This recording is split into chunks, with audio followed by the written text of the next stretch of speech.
কি বললেন সংবিধান সংস্কার পরিষদ, এটা যদি কনস্টিটিউশনে ধারণ করা হয়, সেই মর্মে অ্যামেন্ডমেন্ট হয় এবং সেই শপথ পরিচালনার জন্য সংবিধানের তৃতীয় তফসিলে ফরম হয়, কে শপথ পাঠ করাবেন সেটা নির্ধারিত হয়, এতগুলো হয়ের পরে তারপরে হলে হতে পারে।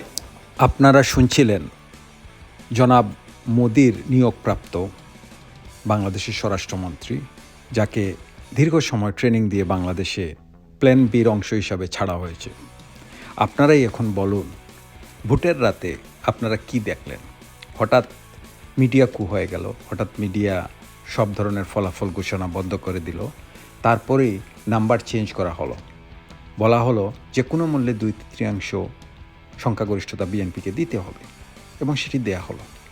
ভারতের কথায় যদি এইভাবে নির্বাচনের ফলাফল চেঞ্জ করা হয়, আমরা যদি এ ধরনের কুকীর্তির সাথে জড়িত থাকে, তাহলে দোষটা কি ভারতের?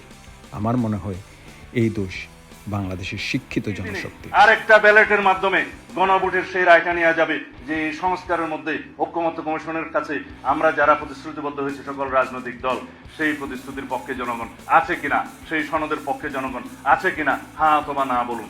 যদি জনগণ হ্যাঁ বলে, তাহলে সেই পার্লামেন্ট, সেই নির্বাচিত সংসদের প্রত্যেকটা সংসদ সদস্য আইনানুগভাবে ম্যান্ডেট প্রাপ্ত হবে এই সনদ বাস্তবায়নের জন্য। তারা বাধ্য থাকবে সেই সনদ বাস্তবায়ন।